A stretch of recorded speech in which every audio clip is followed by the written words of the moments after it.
আসসালামু আলাইকুম ওরহমতুল্লাহ। প্রিয় দর্শক, নারীরা অনেক শখ করে মেহেদি লাগায়। বিশেষ করে কোনো প্রোগ্রামকে কেন্দ্র করে নারীরা মেহেদি লাগিয়ে থাকে। কিন্তু আগের দিনে নারীদের মধ্যে মেহেদি লাগানোর প্রচলন ছিল খুব বেশি। যেসব বোনেরা মেহেদি লাগানো বেশি পছন্দ করেন এবং যারা অপছন্দ করেন, তারা মনোযোগ দিয়ে শুনবেন এবং প্রিয় নবী হজরত মুহাম্মদ সাল্লাল্লাহু আলাইহি ওয়াসাল্লাম এ ব্যাপারে কি ফরমান তা জেনে নেবেন। নাপাক অবস্থায় যেমন হায়েজ চলাকালীন সময়ে মেহেদি লাগানো যাবে কিনা, পায়ে মেহেদি লাগানো যাবে কিনা, কোনো অনুষ্ঠান উপলক্ষে কোনো পুরুষ মেহেদি ডিজাইনার দ্বারা মেহেদি লাগানো যাবে কিনা, মেহেদি সাদাসিধা লাগাবেন নাকি ডিজাইন করে লাগাবেন, মেহেদি লাগানোর পর অজু গোসলের হুকুম কি, পুরুষেরা কোথায় মেহেদি লাগাবেন এবং কোনো মেহেদি লাগালে অজু হবে কিনা, এসব বিষয়ে ইনশাআল্লাহ বিস্তারিত আলোচনা করার চেষ্টা করব। সর্বপ্রথম সুনানে আবু দাউদের 4184 নম্বর হাদিসটি শুনুন। এক মহিলা হজরত আয়েশা রাদিয়াল্লাহু তাআলা আনহার কাছে মেহেদি লাগানোর বিষয়ে জিজ্ঞাসা করলেন। তিনি জবাবে বললেন, এতে কোনো সমস্যা নেই, তবে রাসূল সাল্লাল্লাহু আলাইহি ওয়াসাল্লাম মেহেদির ঘ্রাণ অপছন্দ করতেন। যেহেতু মেহেদি লাগানো জায়েজ, তাই আগের দিনের মহিলারা শুধু হাতকে রঙিন করার জন্য প্রতিনিয়ত সাদাসিধা মেহেদি লাগাতেন এবং মেহেদিকে লিফটে লাগাতেন কোনো ডিজাইন ছাড়া। তবে এই যুগে যে কোনো অকেশনে মেহেদি লাগানোর সময় নানান ধরনের ডিজাইন ব্যবহার করা হয়ে থাকে। আমাদের দেশের বোনেরাই সাধারণত মেহেদি হাতে ডিজাইন করতে পছন্দ করেন। মনে রাখবেন, এ ব্যাপারে ফেকাহে কেরামের ফতোয়া হলো নারীদের মেহেদি লাগানো জায়েজ, চাই তা সাদাসিধে হোক বা ডিজাইন করে হোক। তবে নিজে বা অন্য কোনো নারী যদি ফুল বা ডিজাইন করে দেয় তা জায়েজ। কিন্তু আজকাল নারীরা মেহেদির ফুলের ডিজাইনের জন্য পরপুরুষের সামনে হাত বিছিয়ে দেয়, সেটা একেবারেই খোলাসা হারাম। আজ যারা কয়েকটা দিনের জন্য সুন্দর ডিজাইনের আশায় এই হারাম কাজ করছেন, তারা যেন নিজেদেরকে জাহান্নামের ইন্ধন হিসেবে তৈরি করছেন। আমাদের প্রিয় নবী এরশাদ করেন, যখন কোনো নারী তার হাত কোনো পরপুরুষের হাতে রাখে, সেই হাতের উপর সবচেয়ে বেশি জাহান্নামের হক হয়ে যায়।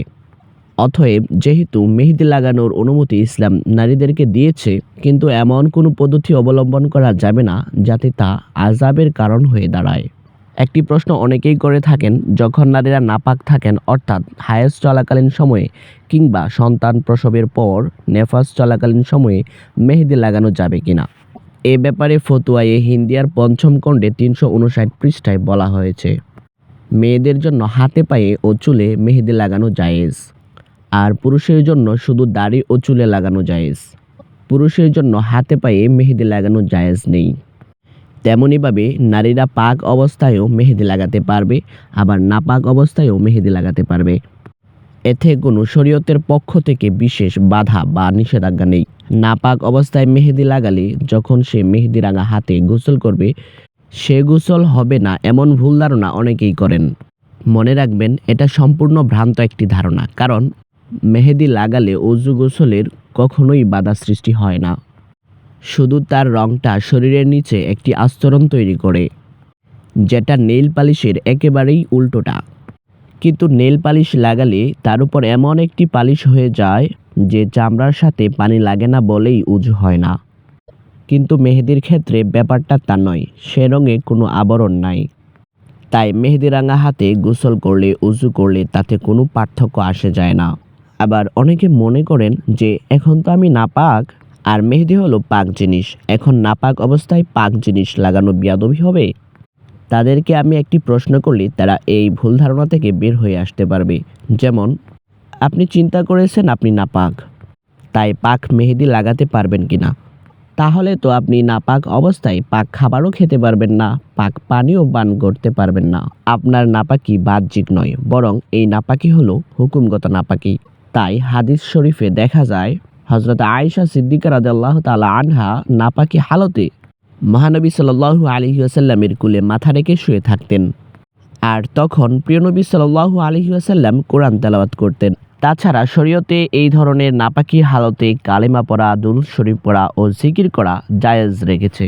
সুতরাং বোঝা গেল, যারা মনে করেন নাপাকি অবস্থায় পাক মেহেদি লাগানো যাবে না, তাদের এই ধারণাটি সম্পূর্ণ ভুল।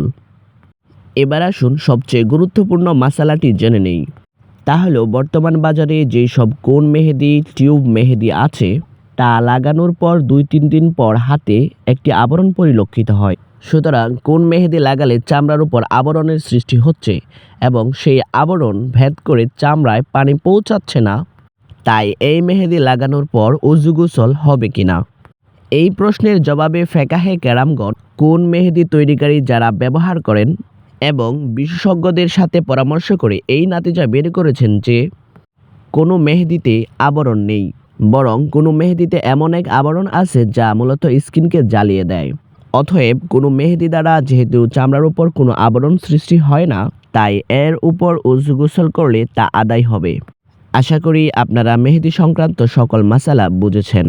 এছাড়া অন্য কোনো মাসালা যদি আপনাদের জানা থাকে তাহলে তা অবশ্যই আমাদেরকে কমেন্ট সেকশনে অথবা ইমেল করতে পারেন। বিখ্যাত শায়েখ এবং আলেমে দ্বীনদারের কাছ থেকে প্রাপ্য মাসালা অবশ্যই আপনাদেরকে যথাযথ সময়ে জানিয়ে দেওয়া হবে ইনশাআল্লাহ।